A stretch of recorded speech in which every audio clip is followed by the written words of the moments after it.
वालेकुम मैम यास्मीन, कैसी हैं आप? ठीक है। Thank you so much for your time कि आपने इस इंटरव्यू के लिए टाइम निकाला। तो मुझे आज आपसे ये पूरी डिटेल्स मालूम करनी है, किस तरीके से आपकी एंटरप्रेन्योर जर्नी स्टार्ट हुई और क्या क्या किस तरीके से आपने स्टार्ट किया, किस चीज़ से इन्फ्लुएंस होकर आपने स्टार्ट किया, इंस्पायर्ड किस चीज़ से हुई। तो प्लीज़ आप उसके बारे में ज़रा बताएँ। थैंक यू सो मच कि आपने मुझे जो है इसके लिए सिलेक्ट किया इस इंटरव्यू के लिए। वेलकम मैम, और it's been an honour for me. बिल्कुल, जैसा कि नाम आपने तो बता ही दिया कि मिस यास्मीन, तो मेरी कंपनी का नाम भी यास्मीन इंटरप्राइजेज है। और मैंने जो है वो अपनी जर्नी जब स्टार्ट की तो उसमें मैंने यही सोचा कि मुझे कुछ करना है। जब एक बंदा स्किल ले लेता है तो उसके बाद और फिर अगर आपकी फैमिली सपोर्ट करती है और आप मैरिज लाइफ है तो उसमें आपने उन सारी चीज़ों को मैनेज करते हुए आप किस तरीके से आगे बढ़ते हो। तो मैंने उसी चीज़ को देखते हुए एक मेंबरशिप ली। जब मैंने देखा कि मेरे बच्चे किसी प्रोफेशनल लाइन में चले गए तो मैंने उस जर्नी को स्टार्ट किया। और जब मैंने उसके अंदर मेंबरशिप ली तो वो मेंबरशिप थी वो वीमेन बैंक की थी। तो वीमेन बैंक जो है वो लेडीज़ को जो है वो लोन और इस तरह इंटरप्रेन्योर बनाता है, उनकी हेल्प करता है। तो वहाँ से उन्होंने जब मुझे किया तो मैंने पहले अपनी कंपनी तो इंट्रोड्यूस नहीं करवाई। Being a textile designer, fashion designer, interior designer, मैंने जो है इस फील्ड में कदम रखा जिस वक्त। तो उन्होंने फिर ये कहा कि आप हमारे एक बिजनेस सेंटर में क्लासेस। तो मैंने वहाँ पे उनकी क्लासेस का जर्नी स्टार्ट किया, समझे अपनी एजुकेशन में आई। और उसके बाद जब मैंने जर्नी स्टार्ट की तो वहाँ से फिर मेरी जो है बहुत सारी जगहों पे जो है लोगों में मीटिंग्स हुई और उन लोगों ने मुझे जो है इनवाइट किया। और फिर मैंने वहीं पे जो है जो अपने टीवी चैनल्स थे उन्होंने मुझे फोर्स किया और मैंने उनको मॉर्निंग शोज़ किए वहाँ अपनी यही स्किल टीचिंग की करती रही। इसी दौरान फिर मेरे जहन में आया कि जब मैं इतना कुछ करती हूँ तो मैं क्यों ना अपनी एक कंपनी, क्योंकि जब मैंने एजुकेशन हासिल की उस एजुकेशन में मेरी पॉलिटिकल साइंस और पर्शियन थी। उसके बाद फिर मैंने टेक्सटाइल की फील्ड चूज़ की, फैशन की। तो उसके अंदर मैंने कलर मैन्युफैक्चरिंग की। जब मैंने मटेरियल मैन्युफैक्चरिंग की तो फिर मेरे दिल में आया तो मैंने 2002 में जो है वो अपनी कंपनी इंट्रोड्यूस की यास्मीन इंटरप्राइजेज। और उसके अंदर सिर्फ मेरे फैब्रिक्स पे ही काम नहीं था, मेरा बहुत सारी हॉबी किट्स। मतलब कि आप पैशनेट थी इस फील्ड के हवाले से और आपके पैशन ने ही आपको एक एंटरप्रेन्योर बनने का चांस दिया। बिल्कुल। और उसमें ये हुआ कि फिर जब एक चीज़ मैं बनाती थी या मैं खुद पहनती थी तो फिर मेरे दिल में है कि अब मैं इसको लोगों में भी इंट्रोड्यूस करूँ।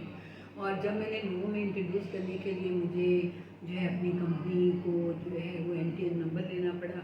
और 2002 और 2004 और 2006 इसमें जो है वो मैंने एक्सपो के अंदर एग्जीबिशन की। और पता है जब एग्जीबिशन हम करते हैं तो इंटरप्रेन्योर बनने के बाद तो फिर हमें अपनी कंपनी को इंट्रोड्यूस कराना होता है। और सेकंड चीज़ ये कि वहाँ पे टी टैब वालों की एक बुक होती है जिसके अंदर फिर हमारा जो है वो नाम जाता है।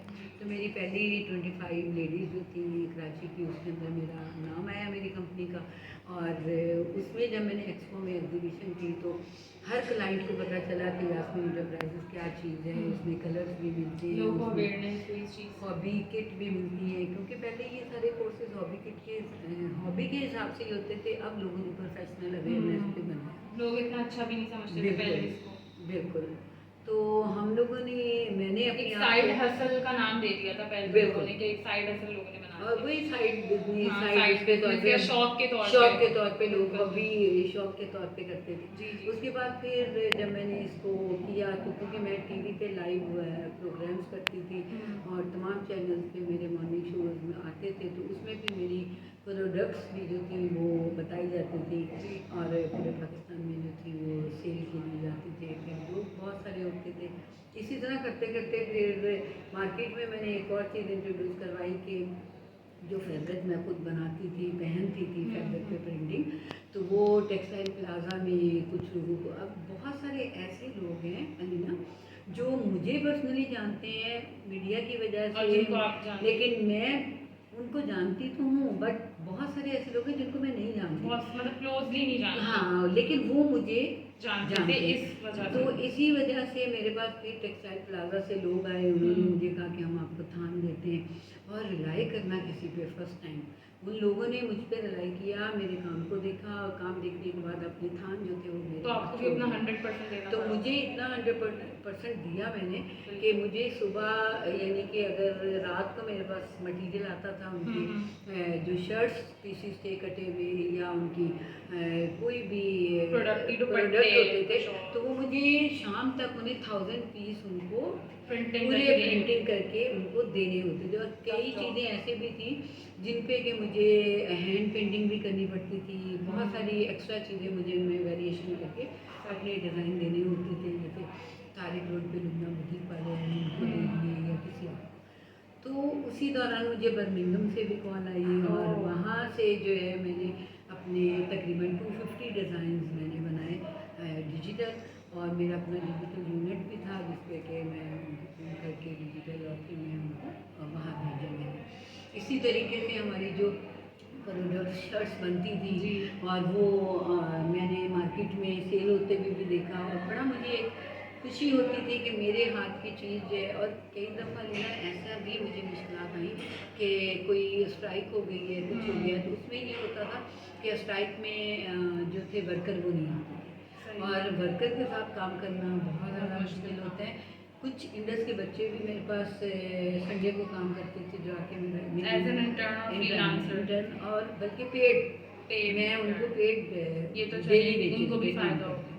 तो मैम आपने जो ये जब स्टार्टअप किया तो इसके लिए इनिशियल इन्वेस्टमेंट आपने क्या की, कितनी की, और मतलब कि वो सब कुछ किस तरह मैनेज किया इनिशियल, क्योंकि आप जब कुछ भी स्टार्ट करते हैं तो आप एक थोड़े से अमाउंट से स्टार्ट करते हैं, एक साथ बहुत बड़ी इन्वेस्टमेंट तो नहीं कर सकते आप, तो वो थोड़ी सी अमाउंट क्या थी? अच्छा, उसमें भी ये होता है लीना कि जब हम कुछ करने लगते, जो हमारा दौर था ना, जो हम्म। मेरा दौर था 2002 हो गया, बिल्कुल। 1996 में तो मैंने इंट्रोड्यूस सिर्फ अपने बहुत केमिकल्स पुराना वगैरह time करवाए, था, ठीक है। उस वक्त ना मीडिया था, इतना मोबाइल सोशल नहीं मीडिया था, था। सोशल मीडिया, कोई ऐसी एंटरटेनमेंट नहीं थी कि जिसके ज़रिए लोगों को पता चलता कि हम अपना बिजनेस कैसे करेंगे।